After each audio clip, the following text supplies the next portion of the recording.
یا مجھے بتائیں کوئی ایسا مسلمان ہے کہ جسے یہ بھی نہ پتہ ہو کہ نماز فرض ہے؟ سب کو پتہ ہے فرض ہے، ایمان والوں پر نماز فرض کی گئی ہے، سب کو پتہ ہے۔ کتنے پڑھتے ہیں؟ آپ اسی سے اندازہ لگا لیجئے کہ جمعے کی نماز میں کتنے نمازی ہوتے ہیں، اور اسی مسجد میں جب آپ جا کے عصر کی نماز پڑھتے ہیں تو کتنے رہ جاتے ہیں۔ اسی سے پتہ چلے گا کہ وہ جو نماز فرض ہے، جسے سب جانتے ہیں کہ فرض ہے، اس کو ادا کرنے والے کتنے ہوتے ہیں۔ تو یہ فرق کیوں پڑتا ہے کہ اصل میں یہ ایک قانون کے درجے میں مسلمان تو ہیں، انہیں وراثت میں ایمان مل گیا ہے۔ وہ ایمان جو شعوری طور پر حاصل کیا جاتا ہے، وہ ایمان، وہ اس بات کو تسلیم کرنا جیسے بندہ خود کرتا ہے، وہ بات ابھی نہیں ہے۔ نہیں تو جس کی وہ بات ہو گئی ہو تو اس کے لیے تو نماز، یعنی حدیث میں اگر آیا ہے کہ کفر اور اسلام کے درمیان، ایمان کے درمیان فرق کرنے والی چیز نماز ہے، تو وہ کون سا ایمان ہے کہ جس کے اور کفر کے درمیان نماز فرق کر دیتی ہے؟ وہ یہ دل والا ایمان ہے۔ وگرنہ نماز چھوڑنے سے آپ کسی کو کافر نہیں کہتے، لیکن اس سے یہ پتہ چل گیا کہ اس کے دل میں ایمان راسخ نہیں ہوا، کہ دل میں ایمان کے راسخ ہوتے ہوئے نماز نہیں چھوٹ سکتی تھی۔ اسی طرح دیکھیں کہ نبی صلی اللہ علیہ وسلم نے فرمایا کہ مومن جھوٹ نہیں بول سکتا۔ آپ نے مختلف گناہوں کا آپ سے پوچھا گیا، یہ کر سکتا ہے؟ کہا کر سکتا ہے۔ یہ فرمایا ہاں یہ بھی کر سکتا ہے۔ پوچھا گیا جھوٹ بول سکتا ہے؟ فرمایا جھوٹ نہیں بول سکتا۔ اور آج مومن بولتا ہے کہ نہیں بولتا؟ بے دھڑک بولتا ہے یا نہیں بولتا؟ نان سٹاپ بولتا ہے کہ نہیں بولتا؟ بے شرمی سے نہیں بولتا، بول لیتا ہے۔ تو اس کا یہ تو اگر حضور صلی اللہ علیہ وسلم فرما رہے ہیں کہ ایمان کے ہوتے ہوئے جھوٹ نہیں بولا جا سکتا، تو اس کا پھر کیا مطلب ہوا؟ جھوٹ بولنے پر آپ کسی کو کافر تو نہیں قرار دے سکتے۔ تو کون سے ایمان کی نفی ہوئی؟ وہ ایمان جو دل میں راسخ ہوتا ہے۔ اب یہ جو بات آ رہی ہے یہ ان لوگوں سے کی جا رہی ہے کہ جن کے دل میں ایمان راسخ ہو چکا ہو۔ اب ان کے سامنے یہ مطالبات ہیں جو پیش کیے جا رہے ہیں، اور یہ چار ہیں: ارکعوا واسجدوا وعبدوا ربکم وافعلوا الخیر، اور آخر میں لعلکم تفلحون، یعنی یہ چار کام کرو گے تو فلاح پاؤ گے۔ اب اس کا کیا مطلب ہوا؟ محض ایمان لانے کے نتیجے میں یہ فلاح نہیں ہے، اس ایمان کے ساتھ یہ چار چیزیں جمع ہوں گی تو فلاح ہوگی۔ اب یہ قرآن مجید نے ویسے بہت سی جگہوں پہ تو ایمان کے ساتھ صرف عمل کا لفظ استعمال کیا ہے، الا الذین آمنوا وعملوا الصالحات، لیکن کئی مقامات ہیں کہ جہاں فلاح کو یا نجات کو، سالویشن کو چار چیزوں کے ساتھ جوڑا ہے۔ سب سے بڑی مثال تو سورۃ العصر کی ہے، الا الذین آمنوا وعملوا الصالحات وتواصوا بالحق وتواصوا بالصبر۔ چار چیزیں ہوئی نا، کہ یہ ہیں جو خسارے سے بچے، وگرنہ سارے خسارے میں جائیں گے۔ اسی طرح سورہ آل عمران کے آخر میں اگر آپ دیکھیں تو جو اس کی آخری آیت ہے، یا ایھا الذین آمنوا اصبروا وصابروا ورابطوا واتقوا اللہ لعلکم تفلحون۔ چار چیزیں کرو تاکہ تم فلاح پاؤ۔ تو اس طرح آپ کو نظر آ جائے گا یہ چار جو ہے نا وہ احکام دے کے اس کے ساتھ فلاح کو جوڑا گیا، کامیاب ہونے کا ذکر کیا گیا کہ یہ چار کام کرنے کے نتیجے میں کامیاب ہوگے۔ اور اسی کو خلاصہ اگر کہیں بیان کیا تو ایمان کے ساتھ دوسری شے عمل بیان کر دیا۔ تو معلوم ہوا کہ یہ اصل میں یہ ساری چیزیں ایک لفظ میں اگر آپ ان کو بیان کریں گے تو وہ لفظ کیا ہوگا؟ عمل۔ اسے کھولیں گے، اس کی تفصیل کریں گے تو یہ چار چیزیں آپ کے سامنے آ گئی۔ لیکن اس سے پہلا فرض کون سا ہے؟ وہ پہلا فرض ہے ایمان لانا، وہ پہلا فرض ہو گیا۔ جو ایمان لے آئے ان کے آگے پھر اب عمل کے تقاضے ہیں جو پیش کیے جا رہے ہیں۔ اور اب ذرا تھوڑا سا ہم اس کو کھولتے ہیں کہ یہاں پہ یہ چار احکام ہیں، ان کے معنی کیا ہیں۔ پہلے دو ہیں جو ارکعوا واسجدوا، رکوع اور سجدہ۔ ویسے رکوع کا معنی جو ہے نا عاجزی کا بھی ہے، جیسے سورہ بقرہ میں بنی اسرائیل سے کہا گیا وارکعوا مع الراکعین، تو وہاں پہ عاجزی اختیار، یعنی تکبر کے مقابلے میں جو عاجزی، جھکنے والوں کے ساتھ جھکو، یعنی عاجزی اختیار کرو۔ لیکن یہاں پہ اس معنی میں نہیں ہے۔ یہاں پہ اصل میں نماز میں جو ہم رکوع کرتے ہیں، چونکہ ساتھ سجدے کا بھی ذکر ہے، تو وہ یعنی نماز کے اندر رکوع بھی ہوتا ہے اور سجدہ بھی ہوتا ہے۔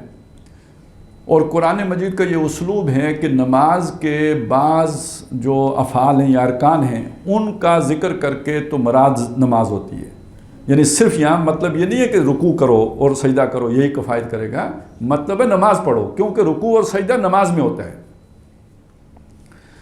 تو ارکعوا واسجدوا کا معنی ہوا کہ نماز قائم کرو، جیسے بعض جگہوں پہ آیا فاقیموا الصلاۃ وآتوا الزکاۃ، نماز قائم کرو اور زکوٰۃ ادا کرو، بلکہ اب یہاں پہ یہ بات بھی سمجھ لیجئے کہ یہاں زکوٰۃ بھی ساتھ جڑی ہوئی ہے، کیونکہ جہاں جہاں نماز کا ذکر آیا ساتھ زکوٰۃ کا بھی ذکر آیا۔ تو یہاں صرف یہ دو الفاظ بول کے جو نماز کے اصل میں کی جو فرائض ہیں، یا یہ سمجھے نماز کے ارکان ہیں جن کے بغیر نماز ادا نہیں ہوتی، اس میں رکوع اور سجدہ ہے، تو مراد اس سے لی گئی ہے یعنی نماز قائم کرو۔ بعض جگہوں پہ صرف قیام کا لفظ ہے، والذین یبیتون لربہم سجدا وقیاما، سجدے میں اور قیام میں، وہاں رکوع کا ذکر نہیں آیا، لیکن اس سے بھی مراد کیا ہے، راتوں کو کھڑے ہو کے نماز پڑھتے ہیں، تلاوت کرتے یعنی اللہ کے سامنے کھڑے ہو کے نماز میں قرآن مجید کی تلاوت کرتے ہیں، سجدہ ریز ہوتے ہیں۔ تو اس کا یہ مطلب نہیں کہ رکوع نہیں کرتے، رکوع تو وہاں بھی کرتے ہیں۔ تو محض کوئی دو یا ایک استعمال کر کے نماز کی جو مختلف پوزیشنیں ہیں ان میں سے کسی ایک کا ذکر کر کے مراد اس سے نماز لی جاتی ہے۔ اور پھر صرف نماز ہی مراد نہیں ہوتی، بلکہ یہ کہ جتنی بھی عبادات ہیں، مثلا زکوٰۃ ہے، اسی کے ساتھ جو ہے نا آپ روزے کو بھی جمع کر لیجئے۔ اور چونکہ یہ سورہ مبارکہ سورہ حج جو ہے یہ نازل ہو رہی ہے یعنی فتح، ایک تو یہ ہے نا کہ مکے میں نازل ہوئی ہے، ایک یہ ہے اس کے بارے میں رائے کہ مدینہ میں نازل ہوئی ہے، ایک یہ ہے کہ نہ مکے میں نازل ہوئی نہ مدینہ میں نازل ہوئی، دوران سفر ہجرت نازل ہوئی۔ تو اب چونکہ روزے کا حکم تو سورہ بقرہ میں آیا جو مدینہ میں نازل ہوئی، تو اگر یہ مکے میں نازل ہوئی ہے تو بھی روزے کا ذکر اس میں نہیں ہو سکتا تھا، ہجرت کے سفر کے دوران نازل ہوئی ہے تو بھی اس میں روزے کا ذکر نہیں ہو سکتا تھا، تو اس کو بھی اب سمجھ لیجئے کہ وہ بھی اسی کے اندر شامل ہو گیا۔ ارکعوا واسجدوا کے اندر نماز بھی آ گئی، روزہ بھی آ گیا، زکوٰۃ بھی آ گئی، حج بھی آ گیا۔ یہ جو عبادات ہیں ان سب کی طرف اشارہ ان دو الفاظ کے ذریعے سے ہو گیا۔ تو یا ایھا الذین آمنوا ارکعوا واسجدوا، اب آیا تیسرا حکم واعبدوا ربکم، اور اپنے رب کی بندگی کرو۔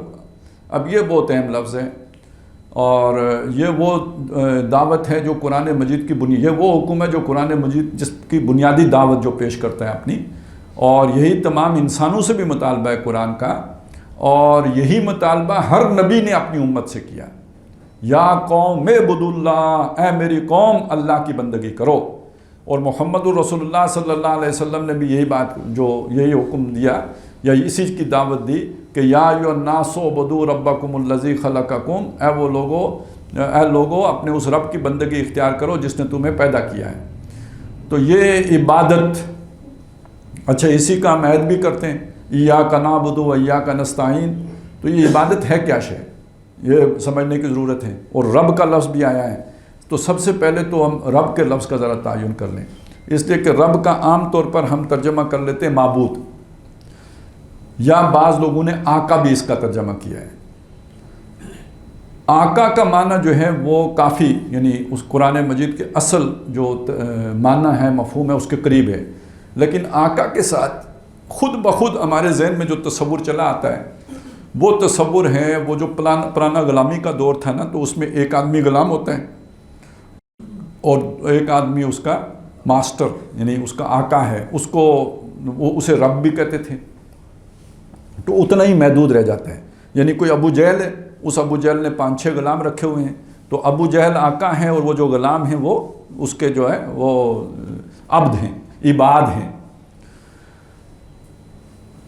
لیکن قرآن مجید نے اس لفظ کا استعمال اس سے بڑھ کر بھی کیا ہے، یعنی صرف یہ معنی اس میں ہے، ایسا نہیں کہ یہ معنی اس میں نہیں ہے، لیکن رب کا معنی اس سے بڑھ کر بھی کیا گیا۔ مثلاً جب اللہ تعالیٰ کے بارے میں کہا گیا رب السماوات والارض، اب اس سے مختلف بات ہو گئی یا نہیں ہوگی؟ یا یہ کہ جب کہا گیا اتخذوا احبارهم ورهبانهم اربابا من دون اللہ، انہوں نے یعنی جو اہل کتاب ہیں، یہ سورہ توبہ میں آیا ہے، انہوں نے اپنے اخبار یعنی جو ان کے علماء ہیں اور رہبان جو ان کے درویش ہیں، ان کے اپنے جو نیک لوگ سمجھ لیجئے اللہ والے، ان کو رب بنا لیا ہے اللہ کو چھوڑ کر۔ اور اس پہ جو ایک سابقہ اہل کتاب جو مسلمان ہو گئے تھے، انہوں نے نبی صلی اللہ علیہ وسلم سے پوچھا کہ ہم نے تو اپنے علماء کو اور رہبان کو رب نہیں بنایا تھا، تو مجھے یہ بات سمجھ نہیں آئی۔ تو حضور نے فرمایا کیا ایسا نہیں ہوتا تھا کہ جس شے کو وہ کہیں حلال تو تم مان لیتے تھے، جسے وہ کہیں حرام تم تسلیم کر لیتے تھے؟ انہوں نے کہا ہاں یہ تو ہوتا تھا۔ فرمایا یہ ہے رب بنانا۔ اب یہاں کیا مطلب ہوا ہے پھر؟ اس سے بات آگے بڑھ گئی یا نہیں بڑھ گئی؟ یعنی یہ کہ جس کے پاس قانون بنانے کا اختیار ہے، جس کے پاس حلت و حرمت کا اختیار ہے، وہ رب ہے۔ یہ چیز اگر سمجھ میں آئی تو ذرا اب وہ سمجھ میں آئے گا کہ جب فرعون نے کہا انا ربکم الاعلی تو اس کا کیا مطلب تھا؟ وہ تو بادشاہ تھا نا، اس نے اس کے دو یعنی ایک تو یہ دعویٰ ہے نا انا ربکم الاعلی، ایک اس نے سوال کیا ہے وہ سورہ زخرف میں الیس لی ملک مصر، کیا مصر کی بادشاہی میری نہیں ہے؟ اب آپ سوچئے یہ سوال وہ کیوں کر رہا ہے؟ ادھر موسیٰ علیہ السلام ہے، وہ آ کے ایک دعوت پیش کر رہے ہیں اللہ کی بندگی کرو، سمجھے بات کو؟ وہ کیا کر رہے ہیں؟ اللہ کی بندگی کرو، وہ تمہارا رب ہے، اس کی بندگی کرو۔ اس کو فرعون سمجھ رہا ہے کہ یہ میری بادشاہی کو چیلنج کیا جا رہا ہے۔ اب وہ یہ کہہ رہے ہیں کہ کیا مصر کا بادشاہ میں نہیں ہوں؟ یہ کون سا رب لے کے آ گیا ہے؟ تو اب یہاں رب بادشاہ کے معنی میں ہے یا نہیں ہے؟ پھر اگر آپ سورہ یوسف میں دیکھیں تو وہاں جو ملک ہے اس کو رب کہا بھی گیا۔ وہ جو یوسف علیہ السلام کے پاس جو آئے تھے، وہ جنہوں نے خواب کی بات پوچھی تھی، ان میں سے ایک وہ تھا کہ جس کو یوسف علیہ السلام نے کہا تجھے تو پھانسی دی جائے گی، اور دوسرے کو یہ کہا کہ جس کے بارے میں انہیں یہ تھا کہ یہ واپس اپنے رب کے پاس جا کے تو اس کو جو ہے نا وہ شراب پلائے گا، پرانی ڈیوٹی پہ بحال ہو جائے گا۔ کون تھا وہ رب جس کے پاس وہ واپس جائے گا؟ جس نے خواب دیکھا۔ جب اس نے خواب دیکھ کے تعبیر پوچھی تو اس وقت اسے یاد آیا کہ یوسف کی میں نے سفارش بھی کرنی تھی، تو وہ کون تھا جس کے سامنے اس نے پھر یہ ذکر کیا؟ وہ بادشاہ تھا نا، تو اس کو کیا کہا؟ وہ اس کا رب ہے۔ تو بادشاہ بمانا رب قرآن مجید میں استعمال ہوا، اور فرعون نے اصل میں یہی بات کی تھی انا ربکم الاعلی، میں تمہارا اعلیٰ رب ہوں۔ کیوں؟ مصر میں قانون میرا چلے گا، مصر میں حکمرانی میری چلے گی۔ یہی وہ بات ہے کہ جس کے حلت و حرمت کا اختیار جس کے پاس ہے، یہ تو حدیث سے ثابت ہے نا، جس کو آپ نے حلت و حرمت کا اختیار دیا وہ آپ کا رب ہے۔ تو مصر میں وہ حلت و حرمت کا اختیار کس کے پاس ہے؟ فرعون کے پاس ہے، تو وہ رب ہے، وہی بادشاہ ہے۔ اب جو وہ قانون بنا رہا ہے اس قانون کی تابعداری کا نام عبادت ہے۔ تو جس کا قانون آپ مانتے ہیں اس کو آپ رب مانتے ہیں، اور اس قانون کی اطاعت کرنے کا نام عبادت ہوتا ہے۔ لفظ عبدی سے بنا ہے جس کا مطلب غلام ہے، تو وہ قانون کی غلامی ہو گئی۔ جو قانون بنانے والا ہے وہ بادشاہ ہے یا رب ہے، اور وہ جو اس کا نظام ہے وہ دین کہلائے گا، دین الملک۔ یہ بھی سورہ یوسف میں آیا ہے، ما کان لیاخذ اخاہ فی دین الملک۔ یوسف کے لیے یہ بات ممکن نہیں تھی کہ وہ اپنے بھائی کو بادشاہ کے دین میں روک سکتا۔ اب دیکھیے یہ مسئلہ کیا ہے؟ مسئلہ یہ ہے کہ سچا جھوٹا چھوڑیے، یوسف علیہ السلام کے بھائی جو بنیامین ہیں ان کے اوپر چوری کا کیس ہے، وہ ثابت ہو گیا، مال مسروقہ ان کے سامان سے برآمد بھی ہو گیا۔ اب بادشاہ کا کوئی قانون ہے، اس قانون کے مطابق چور کو وہ سزا نہیں ملنی تھی کہ جو حضرت بنیامین کو ملی۔ کیا ملی؟ ان کو غلام بنایا گیا، انہیں روک لیا گیا، قیدی بنا لیا گیا۔ تو بادشاہ کے قانون میں تو یہ سزا نہیں تھی، مصر میں یہ سزا نہیں تھی۔ تو ہوا کیا تھا؟ وہ پہلے جب حضرت یوسف نے ان سے پوچھا کہ اگر میرا مال مسروقہ تمہارے سامان سے نکلا تو اس کی کیا سزا ہے، انہوں نے کہا جس کے سامان سے نکلے گا اسی کو آپ رکھ لیجئے گا۔ یہ انہوں نے طے کیا تھا۔ تو اللہ فرماتے ہیں یہ ہم نے یوسف کے لیے تدبیر کر دی، کیونکہ انہیں یقین تھا کہ ہم نے تو چوری کی نہیں، لہذا ہمارے پاس سے نکلے گا نہیں۔ انہوں نے یہ بات کہہ دی، اور اس کے نتیجے میں یوسف علیہ السلام کے لیے ممکن ہو گیا کہ وہ اپنے بھائی کو اپنے پاس روک لیں، وگرنہ بادشاہ کے قانون میں وہ اسے اپنے پاس روک نہیں سکتے تھے۔ تو یہ قانون جہاں بادشاہ کا ہے تو اسے کیا کہا؟ دین الملک، اور جہاں قانون بنانے کا اختیار اللہ کے پاس ہے وہ دین اللہ ہے۔ بس اب اس پر قیاس کر کے تو آپ کہہ سکتے ہیں جہاں قانون بنانے کا اختیار عوام کے پاس ہو وہ دین العوام ہے یا دین الجمہور ہے۔ اس قانون کی تابعداری، بادشاہ کا قانون ہے، اس کی تابعداری ہو رہی ہے، تو اب عبادت کس کی ہو رہی ہے؟ بادشاہ کی۔ اور اگر وہ قانون اللہ کا ہے اور اس کی اطاعت ہو رہی ہے تو کس کی ہو رہی ہے؟ اللہ کی عبادت ہو رہی ہے۔ باقی اب اگلا نتیجہ تو آپ خود نکال لیں گے۔ اس معنی میں قرآن مجید نے عبد الطاغوت کے الفاظ استعمال کیے، یہ طاغوت کے غلام ہیں۔ جب غیر اللہ کو یہ اختیار آپ دے دیں، اسے رب کی جگہ پہ بٹھا دیں، تو یہ در حقیقت وہ طاغوت بن گیا۔ ایک یہ ہے کہ ایک انسان خود اللہ کی نافرمانی کر رہا ہے، یہ معاملہ اور ہے، لیکن وہ جو کہہ رہے ہیں میری مرضی اس پر لوگ بھی چلیں، میری تابعداری کریں، اب یہ طاغوت ہو گیا ہے۔ شیطان بھی اسی معنی میں طاغوت ہے کہ وہ لوگوں کو اپنی مرضی پہ چلاتا ہے، اور اسی معنی میں نمرود بھی طاغوت تھا، اسی معنی میں فرعون بھی طاغوت تھا کہ وہ لوگوں کو کہتا تھا جو میں نے قانون بنایا اس پر چلو گے، اللہ کے قانون پر نہیں چلو گے۔ تو جو بھی اس اتھارٹی کا دعوے دار ہو وہ طاغوت ہے۔ اس طاغوت کا انکار کیے بغیر ایمان تکمیل میں اس کی تکمیل ہی نہیں ہوتی۔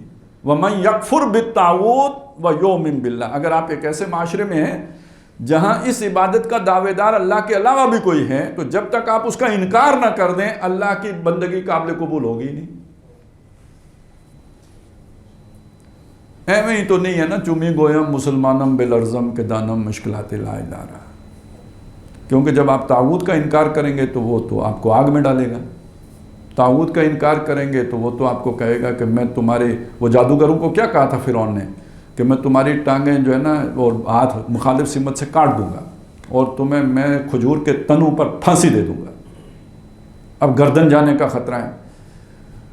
تو پھر بندہ سوکھے وَمِنَ النَّاسِ مَن يَعْبُدُ اللَّهَ عَلَىٰ حَرْفٍ، لوگوں میں سے وہ ہیں جو اللہ کی بندگی تو کرنا چاہتے ہیں مگر کنارے بیچ مجدار میں آنے کے لیے تیار نہیں، سائیڈ پر رہ کر کرنا چاہتے ہیں جہاں پہ نہ ہنگ لگے نہ پھٹکڑی لگے۔ اب وہ سائیڈ پہ رہ کے کرنا کیا ہے کہ دیکھیے یہ اب ذرا اس عبادت اس کے پیچھے جو اسپرٹ ہے اس کو سمجھیے۔ فرعون نے کیوں کہا تھا کہ میری بندگی کرو؟ وہ کہہ رہا تھا اس لیے کہ یہ نظام نیری نظام میں نے بنایا ہے۔ الیس لی ملک مصر وہذہ الانہار تجری من تحتی، یہ سارا نہریں جو ہیں یہ میرے حکم کے ماتحت ہیں، یہ سارا انتظام و انصرام میں نے کیا، میں حقدار ہوں تمہارے اوپر بادشاہی کرنے کا۔ موسیٰ نے کیا کیا؟ یہ نہیں سوچا کہ یہ دریا کس نے چلائے، یہ پہاڑ کے یا آسمان سے بارش کس نے برسائی، یہ نہیں، یہ ادھر عقل نہیں لے کے گیا ہے۔ موسیٰ علیہ السلام اپنی بندگی کی تو نہیں کہہ رہے نا، اس کی بندگی کی کہہ رہے ہیں۔ اچھا جسے یہ سمجھ آ جائے کہ یہ سارا کچھ اس کا دیا ہوا ہے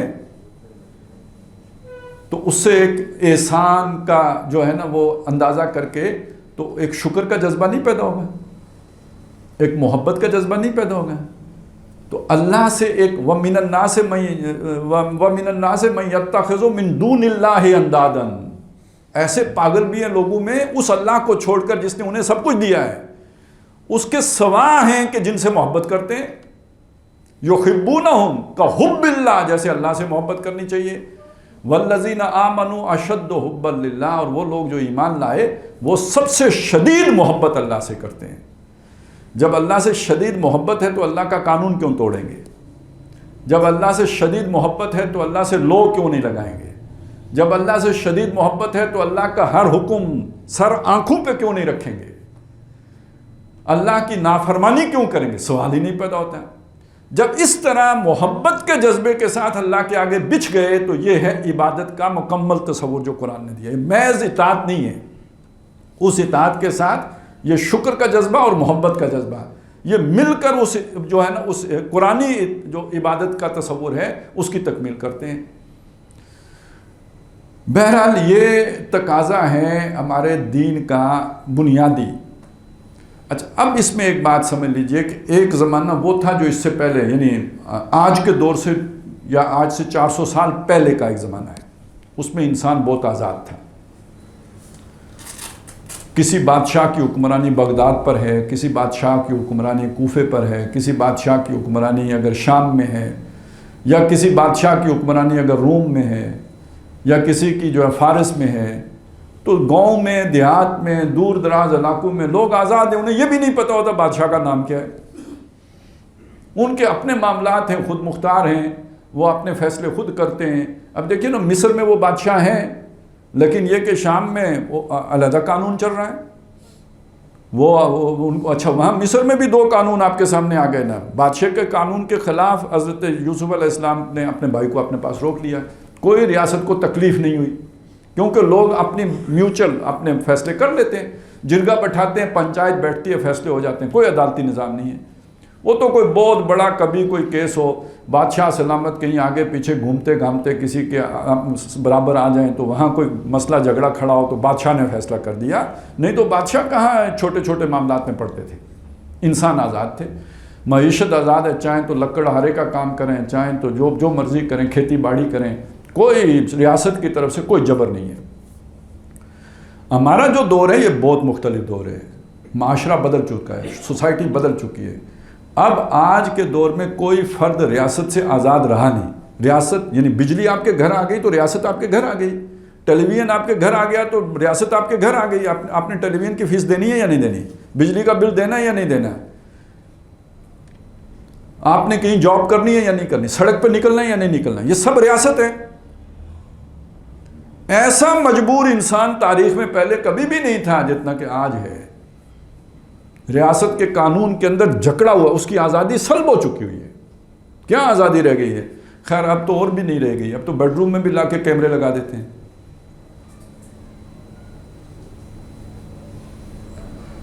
اب جب تک اب آپ سوچئے نا، پورا ماحول جب تک نیک نہ ہو، مطلب یہاں سارے آگے پیچھے جو ہے نا آپ برف رکھ دیں اور ادھر دیا سلائی جلائیں اور کہیں کہ میرے اندر گرمی تو ہے لیکن میں بھی ٹھنڈا ہو جاؤں گا یا نہیں ہو جاؤں گا. تو ماحول ٹھنڈا ہو جائے تو آدمی کی ذاتی گرمی زیادہ دیر تک اسے زندہ نہیں رکھ سکتی، وہ بھی ٹھنڈا ہو کے مر جائے گا. برف میں لوگ مر جاتے ہیں.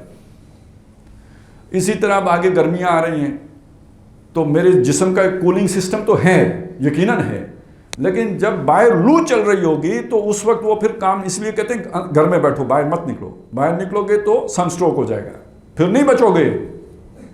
تو ماحول کا اثر اگر آپ کی فزیک پہ ہے، آپ کے جسم پر ہے، تو ریاست آپ کی آزادی کو جب وہ ایک غلام آدمی ہے وہ کیسے اللہ کی بندگی کرے گا؟ یہ ہمیں سمجھ نہیں آ رہی نا آج یہ مسئلہ، کہ آج کا انسان وہ اس طرح کا آزاد انسان نہیں ہے کہ جیسے وہ آج سے 400 سال پہلے تھا. اب تو ایک ریاست کا یعنی قانون کی جکڑ بندیاں ہیں کہ جن کے اندر وہ جکڑا ہوا.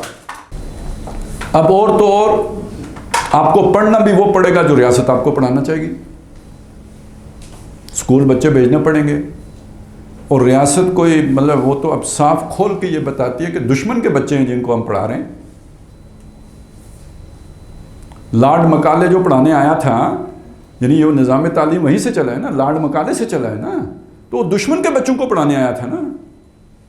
اور وہ ہماری گھٹی میں ایسا پڑا ہے کہ اب ہمیں سمجھ بھی نہیں آتی. آج بھی کہتے ہیں وہی لارڈ مکالے والی بات ہی کہتے ہیں کہ دشمن کے بچوں کو پڑھانا ہے.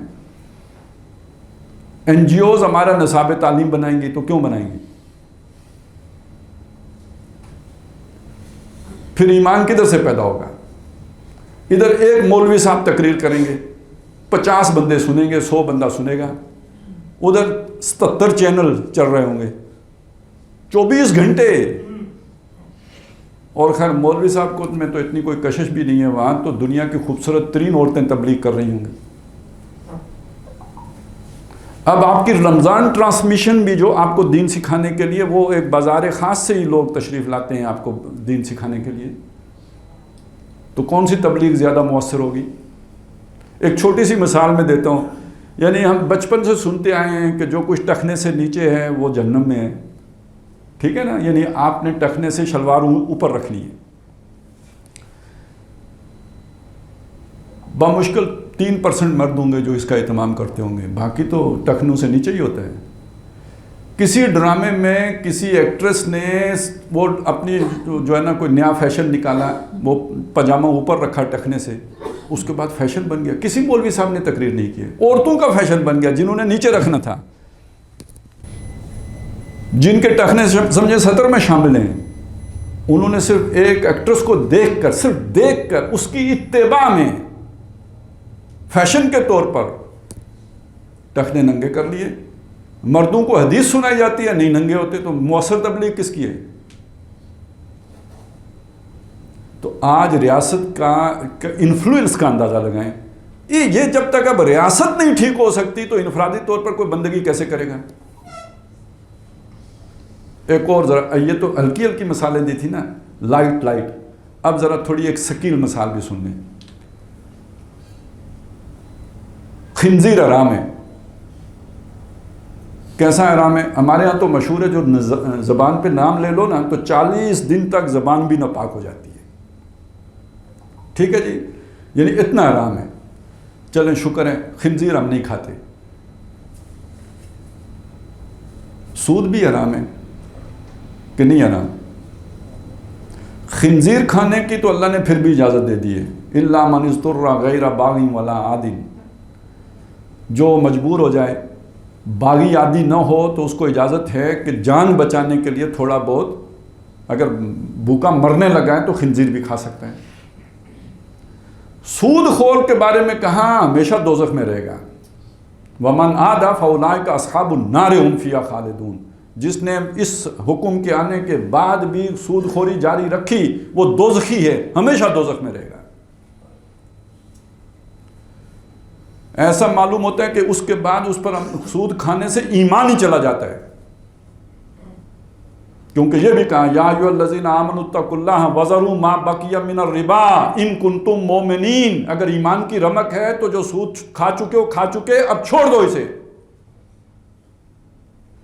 اور اس کے بعد یہ دھمکی بھی لگا دی کہ اگر تم نے یہ سود خوری نہ ترک کی تو یہ اللہ اور اس کے رسول کے خلاف اعلان جنگ ہے۔ وَإِن لَمْ تَفْعَلُوا فَأْذَنُوا بِحَرْبٍ مِّنَ اللَّهِ وَرَسُولِهِ۔ جہاں تک بھی ہو گیا۔ مجھے بتائیں آج اس سود خوری سے بچا ہوا کون ہے؟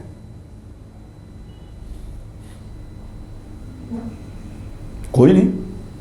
مطلب یہ جو میں نے بھی لباس پہنا ہے، یہ جو بھی میں کر رہا ہوں، کھا رہا ہوں، پی رہا ہوں، اس میں بھی سود دے رہا ہوں۔ کیسے؟ وہ جس نے فیکٹری لگائی ہے کپڑے بنانے والا، اس نے اگر سود پہ قرضہ لیا ہے، وہ بینک کو سود پے کر رہا ہے، تو وہ ایک کپڑوں کے خرچے میں ڈالے گا یا نہیں ڈالے گا؟ تو جب اس نے کپڑوں کے خرچے میں ڈال دیا تو میں نے کپڑے خریدے تو میں نے پے کیا یا نہیں کیا؟ اچھا جو میں تنخواہ لے رہا ہوں کسی پہ، مطلب میں تو ویسے تو قاری بھرتی ہوا ہوں گورنمنٹ اسکول میں، میں تو تجوید پڑھاتا ہوں، لیکن جس اس سے آ رہی ہے خزانے سے تنخواہ، وہ اسی خزانے کو بھرنے کے لیے IMF کی منتیں کر رہے ہیں نا آپ۔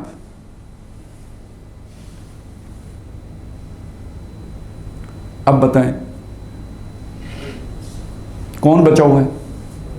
چلیں ڈائریکٹ نہیں صحیح، انڈائریکٹ تو ہے نا، صرف یہ بتانے کے لیے کہ آج کے دور میں ریاست اتنا، اس کا جبر اتنا ہے، اس کی جکڑ بندی اتنی ہے کہ جب تک کوئی ریاست پوری طرح مسلمان نہ ہو جائے یہ عبادت کا تقاضا پورا ہی نہیں ہو سکتا۔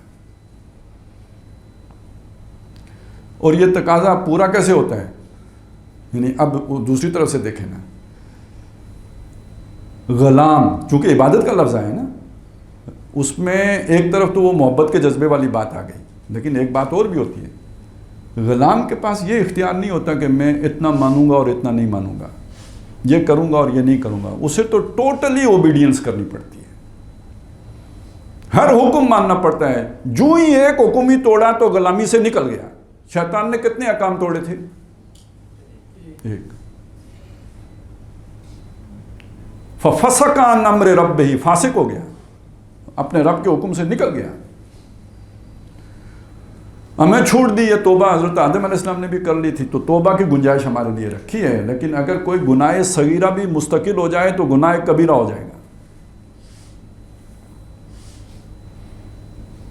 مستقل کی چھوٹ نہیں ہے، یہ تو کوئی ثم یتوبون من قریب، غلطی ہو گئی پھر قریبی سے تو توبہ کر لی۔ انما التوبۃ علی اللہ للذین یعملون السوء بجہالۃ ثم یتوبون من قریب، ان لوگوں کی توبہ اللہ کے ذمے ہے جو کوئی گناہ کر بیٹھیں نادانی میں، جذبات کی رو میں بہہ کر، لیکن پھر قریبی سے توبہ کر لیں، اس میں مگن نہ ہو جائیں، نہیں تو پھر مور ہو جاتی ہے، پھر توبہ کی توفیق بھی سلب ہو جاتی ہے۔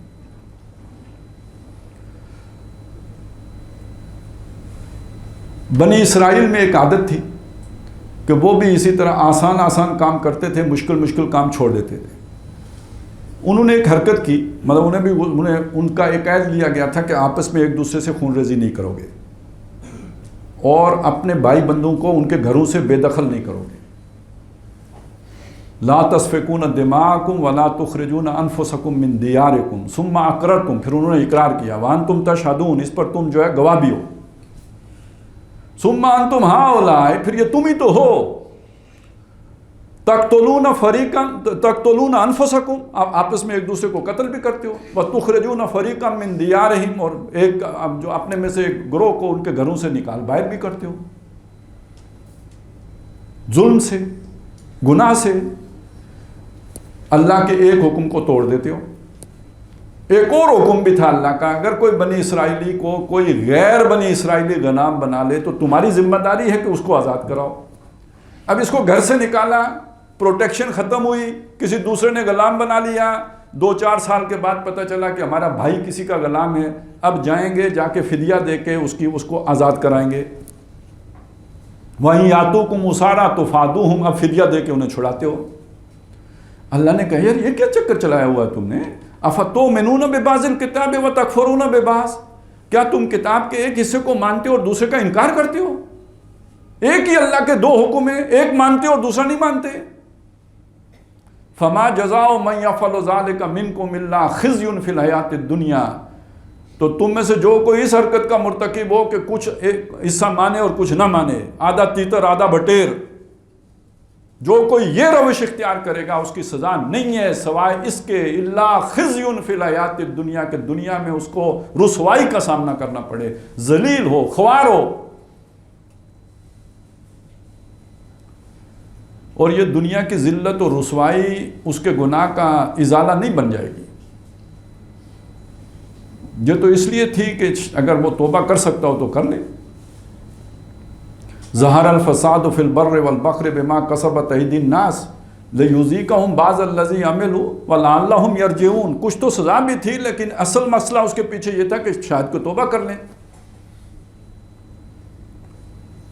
لیکن اگر نہ کریں تو وَيَوْمَ الْقِيَامَةِ يُرَدُّونَ إِلَىٰ أَشَدِّ الْعَذَابِ، اور ایسے لوگ قیامت کے دن سب سے شدید عذاب میں ڈالے جائیں۔ اب آپ سوچئے یہ سب سے شدید عذاب کس پر ہوگا؟ قرآن مجید نے بتایا نا کہ سب سے شدید عذاب قیامت میں کے دن کس پر ہوگا؟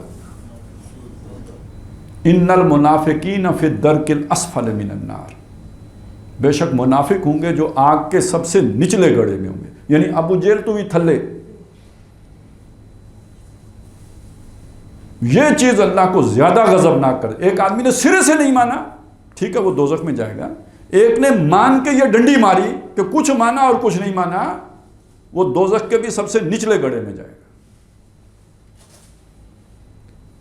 کیونکہ یہ چکر بازی ہے، یہ اللہ کے ساتھ کھیل کھیلنا ہے، اللہ کو دغا دینے کی کوشش۔ یخادعون اللہ والذین آمنوا، ایمان والوں کو بھی دھوکہ دینے کی کوشش کی، اللہ کو بھی دھوکہ دینے کی کوشش کی ہے، حالانکہ دھوکہ خود کھایا ہے کہ کچھ عمل کر کے سمجھایا کہ ان کی بنیاد پہ نجات ہوگی۔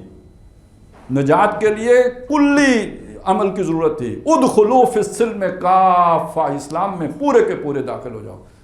یہ ہے عبادت، یہ ہے غلامی۔ غلام تو کسی ایک حکم سے بھی انکار نہیں کر سکتا۔ تو رب کا مطلب کیا ہوا؟ جسے آپ نے اپنا مالک مانا، اپنا آقا مانا، اپنا بادشاہ مانا، اپنا مکنن مانا، سارا اس کو اپنا مختار مانا، اور عبادت کا مطلب ہوا اس کے تمام احکامات کی بلا چوں و چرا دل و جان سے اور پوری آمادگی کے ساتھ اطاعت کرنا، یہ ہے در حقیقت عبادت کا مفہوم۔ تو اب وہ جو پہلی چیز آئی تھی ارکعوا واسجدوا، وہ جو اس کے ساتھ میں نے نماز بھی اور روزہ بھی اور یہ ساری چیزیں جوڑی تھی، ان کا اس کے ساتھ کیا تعلق ہے؟ دیکھیں، اسلام کی بنیاد جن 5 چیزوں پہ رکھی گئی ہے ان میں ایک تو کلمہ شہادت ہو گیا، وہ تو اس کے نتیجے میں بندہ مومن ہو جاتے ہیں۔ وہ الناس سے یا ایھا الذین آمنوا ہو گیا، یہ تو وہ پہلے آ گئی باتیں ہیں۔ جب وہ ایمان لے آیا تو اب اس کے بعد جو عملی چیزیں ہیں وہ 4 رہ گئی ارکان اسلام میں سے، نماز، روزہ، حج اور زکوٰۃ، ان کو کہتے ہیں ارکان اسلام۔ ویسے تو وہ بھی ارکان ہی میں آئے گا، لیکن اس کو آپ بنیاد میں رکھ لینا، وہ تو بنیاد ہے۔ بنیاد سے اب یہ 4 ارکان ہیں، اور رکن کہتے ہیں پلر کو۔ تو پلر تو یہ ہے، پلر کا کیا کام ہے؟ چھت کو سپورٹ دینا۔ چھت کیا ہے؟ عبادت رب۔ اب یہ عبادت آسان کام نہیں ہے، کیونکہ اس میں تو بڑی جان جاتی ہے نا۔ اس کے لیے سپورٹس چاہیے، اس کے لیے سہارے چاہیے۔ یہ نماز، روزہ، حج اور زکوٰۃ وہ سہارے بنتے ہیں۔ کیسے؟ نماز کے ذریعے سے اللہ کو یاد رکھا جاتا ہے۔ اقیم الصلاۃ لذکری، وہ یاد رہے گا تو اس کا حکم نہیں توڑو گے نا، نہیں تو اگر وہ غافل ہو گئے تو ٹوٹ جائے گا۔ غفلت ہی تو سارا مسئلہ کرتی ہے۔ لا تلہکم اموالکم ولا اولادکم عن ذکر اللہ، تمہارے مال اور اولاد تمہیں اللہ کی یاد سے غافل نہ کر دیں۔ دنیا کی محبت، دنیا کی محنتیں، دنیا کے کام، دنیا کے مصروفیات اللہ کی یاد سے غافل کر دیتے ہیں۔ یاد کی طرف واپس لانے والی چیز کیا ہے؟ نماز۔ یہ 5 وقت نماز گویا تھوڑے تھوڑے وقت کے بعد یاد کرا دیں، اور پھر وہ عید بھی یاد کرا دیں، ایاک نعبد و ایاک نستعین۔ تو سارا بنے گی کہ یا نہیں بنے گی؟ بڑا مضبوط ستون ہے یا نہیں ہے؟ روزہ کیا ہے؟ پانی پینے کی طبیعت ہے، آپ نہیں پیتے، سورج غروب ہونے کے بعد پئیں گے۔ بھوک لگی ہے شدید، نہیں کھاتے۔ فروٹ دیکھ رہے ہیں، طبیعت کر رہی ہے، نہیں کھا رہے۔ مختلف چیزوں کا دل چاہ رہا ہے، نہیں کر رہے۔ اس سے آپ کی قوت ارادی مضبوط ہوگی یا نہیں ہوگی؟ اب بالفرض ایک آدمی شراب کا عادی ہے، آج اسے پتہ چلا کہ اللہ نے حرام کیے، وہ چھوڑنا چاہتا ہے، اگر اس کی قوت ارادی مضبوط نہیں ہوگی تو نہیں چھوڑ سکے گا نا۔ جانتا ہوں ثواب طاعت و زہد پر طبیعت ادھر نہیں آتی۔ تو یہ روزہ رکھنے سے ایک پریکٹس ہو جاتی ہے آدمی کو، کہ اس کے نتیجے میں اپنے اوپر ایک یعنی قابو پانے کی اس کے اندر صلاحیت پیدا ہو جاتی ہے۔ تو یہ چیز اللہ نے ابھی مغرب تک روکی ہوئی ہے مجھ سے، میں مغرب تک استعمال نہیں کروں گا، لیکن یہ چیز اللہ نے مرنے دم تک جو ہے منع کی ہوئی ہے، نہیں کروں گا۔ یہ ایک چھوٹا روزہ ہے، وہ ایک بڑا روزہ ہے۔ یہ ہر چیز کے حوالے سے ہے، وہ حرام چیزوں کے حوالے سے۔ یہاں تو حلال بھی روک دیا جاتا ہے نا، پریکٹس کرانے کے لیے۔ تو سپورٹ ہو گئی یا نہیں ہوگی؟ اس نے آپ کی قوت ارادی مضبوط کی یا نہیں کی؟ کتب علیکم الصیام کما کتب علی الذین من قبلکم لعلکم تتقون، تم پر روزہ رکھنا فرض کیا گیا جیسے کہ فرض کیا گیا تھا ان لوگوں پر جو تم سے پہلے گزرے، تاکہ تم پرہیزگار بن جاؤ، جن چیزوں سے بچنا چاہتے ہو ان سے بچ سکو۔ زکوٰۃ، یہ بڑی خاص چیز ہے، مال کی محبت۔ انسان کے دل میں مال کی انہ لحب الخیر لشدید، انہ لحب الخیر لشدید، یہ انسان مال کی محبت میں بہت سخت ہے۔ تو مال، ایک دل میں 2 محبتیں جمع نہیں ہو سکتی۔ اس مال کی محبت کو کھرچنے کا ذریعہ یہ زکوٰۃ ہے۔ اور ایک بات اور بھی ہے جو حضرت مسیح علیہ السلام نے فرمائی، دیکھو لوگو، جہاں تمہارا مال ہوگا وہاں تمہارا دل ہوگا۔ مال تجوری میں ہوگا تو دل تجوری کی طرف، اور مال جیب میں تو ہر وقت یہی دھڑکا کہ کوئی جیب نہ کتر لے، توجہ ادھر ہی رہے گی، اور جس کی نہیں رہے گی تو وہ شام کو ویسے ہی چھنکلے بجاتا ہوا واپس آئے گا نا، اس کی تو جیب گئی، کٹ گئی، توجہ ادھر رکھنی پڑے گی۔ تو جس نے مال آسمان پہ جمع کیا ہوا ہو اس کی توجہ کدھر ہوگی؟ خود بخود ادھر ہی ہوگی. تو اب یعنی شروع کہاں سے کریں گے؟ زکوٰۃ سے. تو زکوٰۃ یہی نہیں ہے، قرآن مجید نے ایک یہ فرض زکوٰۃ ہے 2.5%، لیکن یہ کہ والذین ہم لزکاتہم فاعلون، وہ لوگ کہ جو اپنی زکوٰۃ پر کاربند رہتے ہیں. کاربند رہنا تو یہ دائمی عمل ہوا. یہ کہاں تک جانا ہے؟ یسألونک ماذا ینفقون قل العفو، یہ آپ سے پوچھتے ہیں کتنا خرچ کریں، انہیں کہو اپنی ضرورت سے زائد جتنا ہے سارا خرچ کر دو.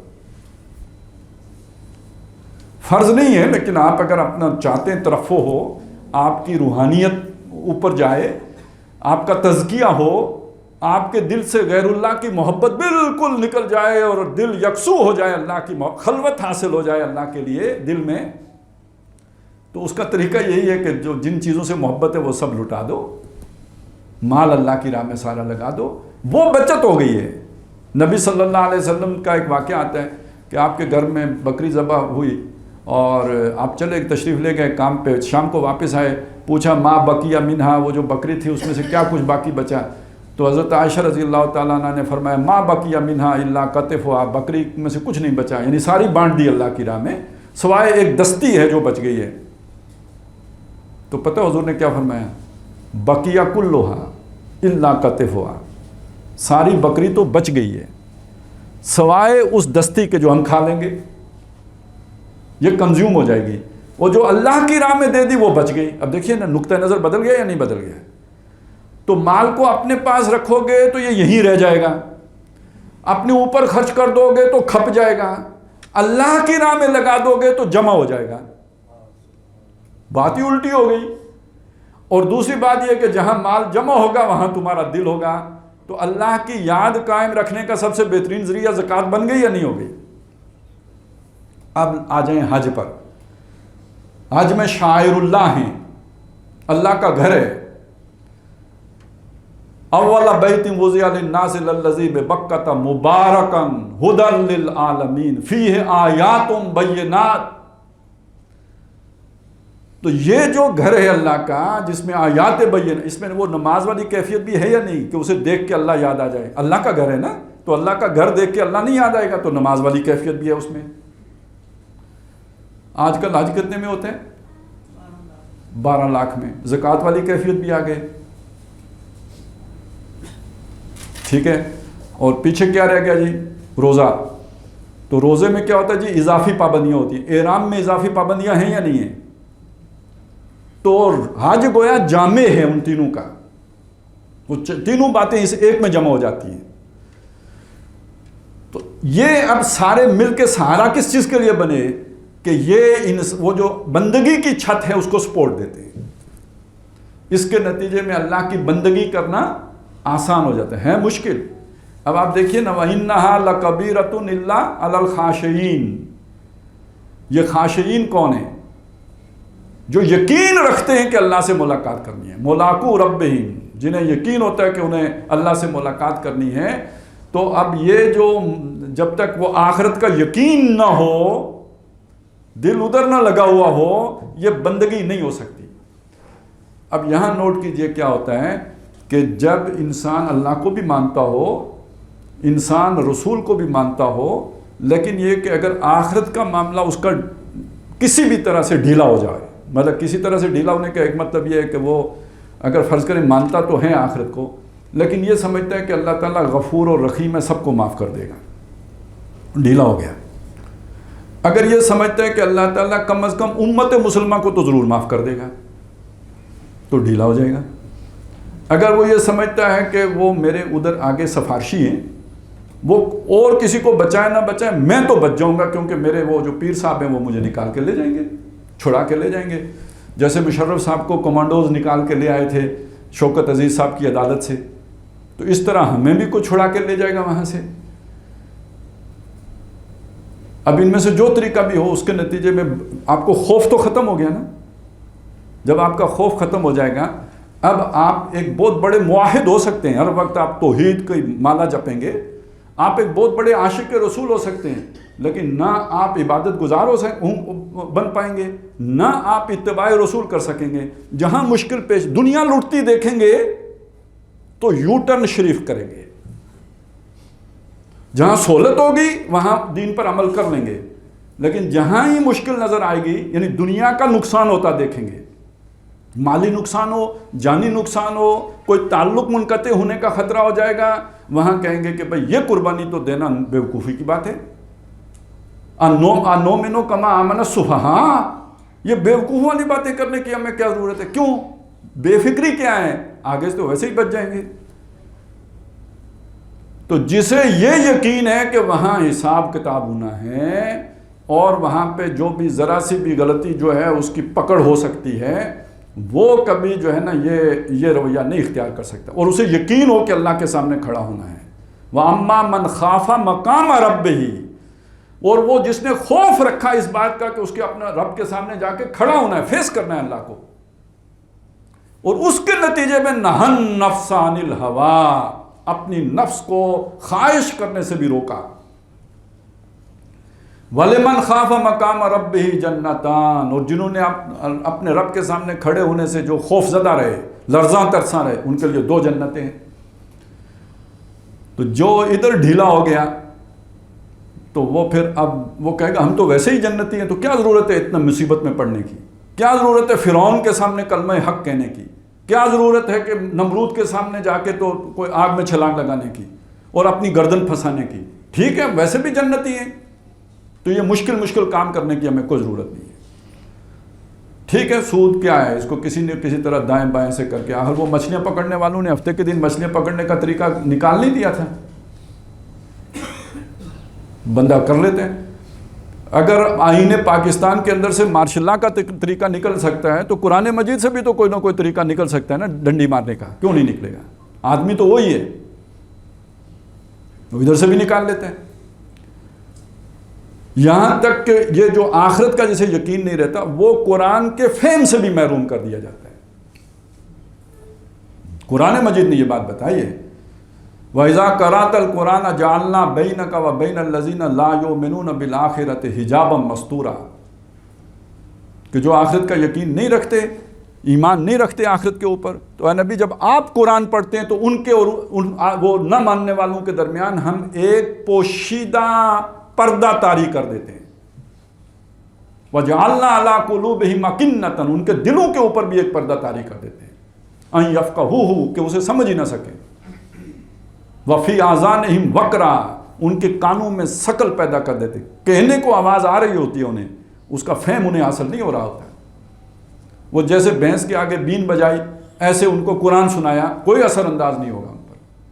ہو سکتا ہے واہ واہ کریں، سبحان اللہ کہیں، الحمدللہ، لیکن وہ دل میں نہیں اترے گا. وہ جو اقبال نے کہا تیرے ضمیر پہ جب تک نہ ہو نزول کتاب، گرا کشا ہے نہ راضی نہ صاحب کشاف، تفسیریں پڑھ کے بھی ان کی گرا نہیں کھلے گی. گرا تو تبھی کھلے گی جب وہ آخرت کا یقین ہوگا. تو بہرحال اس عبادت کے پورے اس مفہوم کو ذہن میں رکھیے، اور اس کا تقاضا یہ ہے کہ کلی اطاعت ہو، اللہ کی محبت سے سرشار ہو کر ہو. اور یہ جو اصل بات جو سمجھنے کی تھی وہ یہ کہ آج کے ہمارے اس دور میں جب تک کہ پورا معاشرہ ایک ریاست اللہ کی بندگی پر کاربند نہ ہو، اکلوتے فرد کے لیے یہ ممکن نہیں رہتا کہ وہ اللہ کی بندگی کا حق ادا کر سکے. نہ ہی حق تبلیغ ادا ہو سکتا ہے، وہ تو چلیں بعد میں دیکھیں گے، لیکن یہاں صرف یہ سمجھ لیجئے کہ بندگی کا حق بھی نہیں ادا ہو سکتا. ایک شعر ہے، باطل کے اقتدار میں تقویٰ کی آرزو، کتنا ہنسی فریب ہے جو کھا رہے ہیں ہم. چلیں ایک باطل فرعون تھا، اس کے اقتدار میں موسیٰ علیہ السلام وہاں سے نکل کے مدین چلے گئے، تو ان کے لیے ممکن تھا نا. یوسف علیہ السلام جیل چلے گئے، ممکن تھا، اللہ کی بندگی کرتے رہے. لیکن آج کے دور میں تو یہ ممکن نہیں. آپ کہاں دوڑ کے جائیں گے؟ نظام ہر جگہ پہ پہنچا ہوا ہے. پٹواری اپنا وہ رجسٹر لے کے ہر جگہ جنگل میں بھی بیٹھا ہوا ہے. مطلب کوئی جنگل بھی ایسا نہیں ہے جو پٹواری کے اس رجسٹر میں موجود نہ ہو، اندراج نہ ہو. تو کوئی آزاد جگہ ہی نہیں جہاں پر کوئی آزادی سے سانس لے سکے.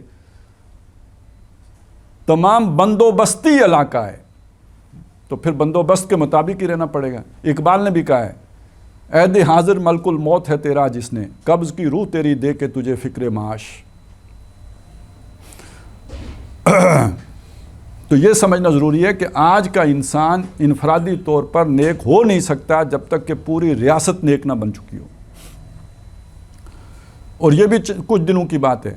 جب گلوبل ولیج بن گیا ہے تو جب گلوبل آرڈر آ گیا تو جب تک پورا گلوب نیک نہیں ہو جائے گا نا تو پھر بھی ممکن نہیں ہوگا.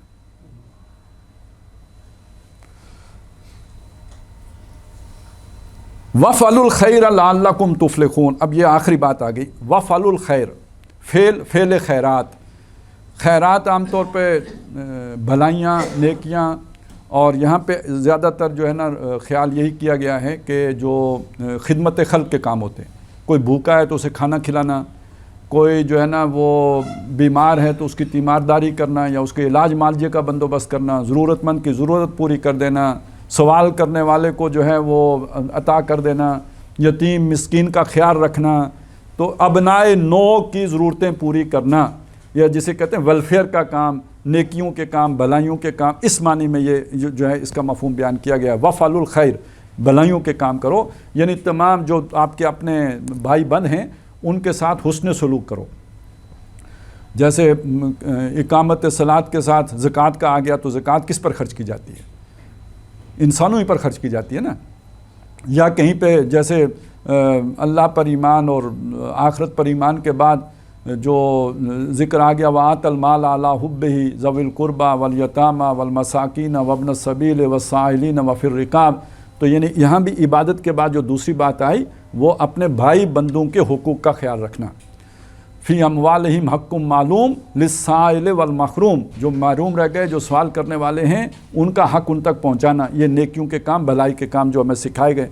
اور اس میں جو تفصیلات ہیں، یعنی اگر آپ اسے یوں دیکھیں تو یہ بھی روایت ہے کہ ایک آدمی اگر بھوکا سویا ہے تو اس کا پڑوسی اس نے اگر پیٹ بھر کے کھانا کھایا تو وہ مومن نہیں ہو سکتا.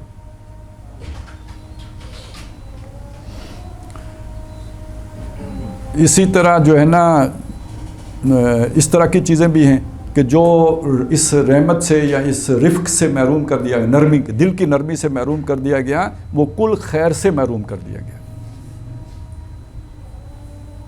تو یہ انسانوں کی ضرورتیں پوری کرنا اور ان کا درد محسوس کرنا، یعنی یہ ہمارے دین کی، یوں سمجھ لیجئے کہ نبی صلی اللہ علیہ وسلم کے کام کا آغاز ہی اسی سے ہوا ہے. آپ نبوت سے پہلے بھی لوگوں کے جو ہے نا بہت ہمدرد، بہی خواہ، ان کے دکھوں کا مداوع کرنے والے، ان کے غموں کا جو ہے وہ علاج کرنے والے، ان کی ضرورتوں پر پورا اترنے والے، یہ پہلے ہی سے آپ کا معمول تھا. تو یہ ایک بندہ مومن کی یہ شان ہونی چاہیے کہ وہ لوگوں کے کام آنے والا ہو. یہ بھی حدیث ہے کہ جب کوئی بندہ اپنے کسی مومن بھائی کے کام پر ہوتا ہے، اللہ تعالیٰ اس کے کام پر ہوتا ہے. تو یہ وفعلوا الخیر. لیکن اس کا ایک معنی اور بھی کیا گیا ہے، اور وہ یہ کہ یہ جو انسانی ہمدردی ہے، ظاہر ہے اس کے پیچھے جذبہ کیا ہے؟ اللہ کی رضا اور اپنے جو ابنائے نو ہیں ان کی ہمدردی. اب ذرا اسے، اگر آپ کا تصور یہ ہے کہ اصل کامیابی آخرت کی کامیابی ہے، آپ کا تصور یہ ہے کہ اصل مصیبت آخرت کی مصیبت ہے، یعنی کامیابی کیا؟ جنت میں چلے جانا کامیابی ہے اور دوزخ میں چلے جانا مصیبت ہے. فمن زحزح عن النار وادخل الجنۃ فقد فاز. تو اب آپ کو اگر کسی سے ہمدردی ہے تو اس کو اصل کامیابی اور ناکامی کا کوئی تصور نہیں دیں گے. اس کی اصل خیر خواہی کا تقاضا کیا ہوگا کہ جس راستے پر آپ چل رہے ہیں اس کی دعوت اس کو بھی دیں. اچھا، یہ منطقی طور پہ بھی بات سمجھ میں آتی ہے کہ یہ کیسی ہمدردی ہے کہ آپ اس کا پیٹ تو بھر رہے ہیں لیکن وہ سموچا دوزخ میں جا رہا ہے اس کی پرواہ نہیں کر رہے. یہ تو اپنی اولاد کی بھی کوئی ہمدردی نہیں ہے کہ اگر آپ انہیں اچھا کھلا رہے ہیں، اچھا پلا رہے ہیں، اچھا ان کو جو ہے پہنا رہے ہیں، اچھا ان کو کوالٹی لائف انجوائے کرنے کا موقع دے رہے ہیں، لیکن یہ کہ ان کی عادتیں بگڑ رہی ہیں جس کے نتیجے میں وہ دوزخ میں جائیں گے اور آپ اس کی پرواہ نہیں کر رہے، تو یہ آپ ہمدردی کر رہے ہیں یا ظلم کر رہے ہیں؟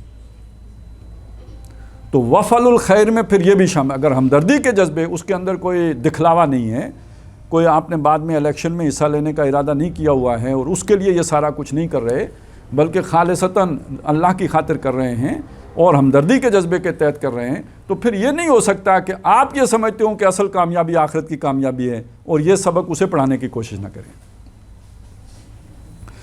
تو وفعلوا الخیر میں آپ تبلیغ کو بھی شامل کر لیجئے. یہ سارا کریں گے تو لعلکم تفلحون، تاکہ تم فلاح پاؤ، تاکہ تم کامیاب ہو، تاکہ تم منزل مراد کو پاؤ۔